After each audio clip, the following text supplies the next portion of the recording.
All right, guys, I just got something in the mail that I was really anticipating getting a hold of. I've been excited about it for a while. And originally, one of my viewers had pointed this out to me before I had even ever heard of it at the time. And when he told me about it, you couldn't buy them yet. They weren't out there yet. They weren't released to the public. But it's the Magpul 12 GL9. So basically what it is it's a 12-round magazine for the Glock 26, and it doesn't add too much length to the magazine. This is the standard magazine for the G26 with mine has the Gap Enterprises floor plate on there, and this will give you 10+1. So for me, the idea of having a small, subcompact, ultra-reliable Glock on the same platform that I already train with, but now I'm able to hold 12+1 rounds with virtually adding no length to the gun at all, was a no-brainer.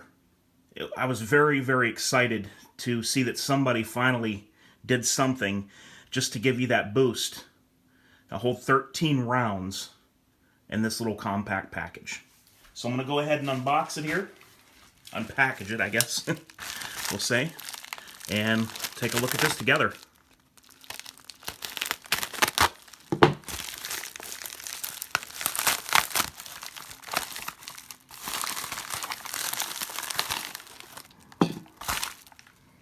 Alright, this is my first time, guys. Not only my first time seeing the 12-round GL9, but any of the Magpul Glock magazines.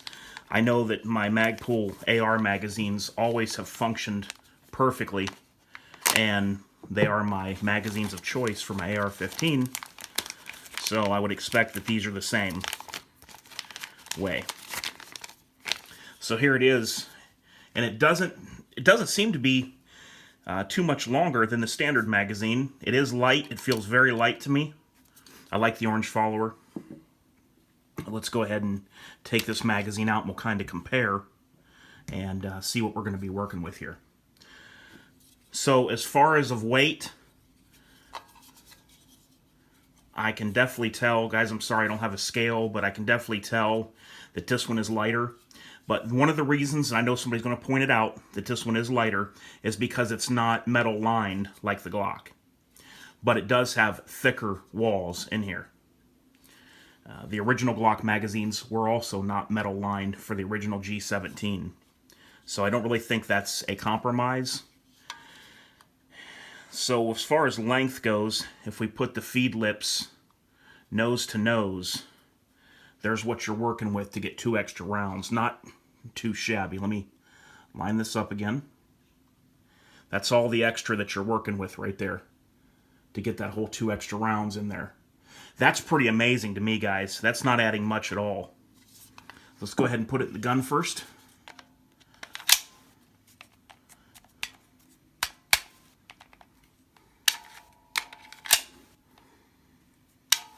Seems to spring out pretty nice. Test it against the original mag. Now the original mag is going to fall better out of the gun, I believe, just for the fact that there's more weight. But this is no slouch. But anytime you have more weight, of course, gravity's going to take effect and do its part. Now, I don't use a lot of pressure or any pressure at all when I shoot with my little finger. So for me, I'm not trying to use this as a grip extension, even though most people could. For me, it's a half grip extension. I don't need it though, when I shoot. But I'm going to tell you guys what, this sure is not adding a whole lot of length to a G26, in my opinion, to get 2 extra rounds. I think that's pretty amazing. I think the gun still maintains its balance and its look with this magazine in it. Unlike having like grip extenders and longer magazines. And guys, having 12+1 is no slouch. No slouch at all. So what I wanted to do also, let me go ahead and load this mag up, and we're going to see how easy the last round or the last couple rounds is to get in here of that 12, okay, on a brand new mag. Because I was kind of curious You know, did they try to cut so much room in here that it's going to be tight to get that last round in? I've heard on the larger Magpul Glock mags that getting that last round in there was a bear. So let's just see what we got.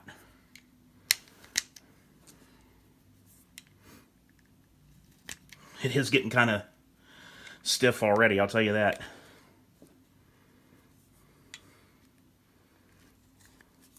Now, here's your witness hole. If you see orange, you need another round, that's the follower. And when you see brass or silver, that means your mag is complete. So this would be the 12th. A little bit of pressure there, but nothing extreme. And there you can see the shiny silver, or in most cases you'd see brass, either way. That means that it's loaded to capacity. And then here's your +1.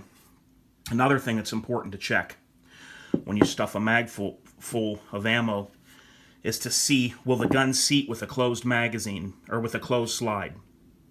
The loading bar is underneath the slide, and it's what's going to contact the round when it's inserted. And it is tight. But like anything else, give these magazines time to wear in a little bit. Just give it a little tap. Little tap, she's good to go. Let me go ahead and do a slow push.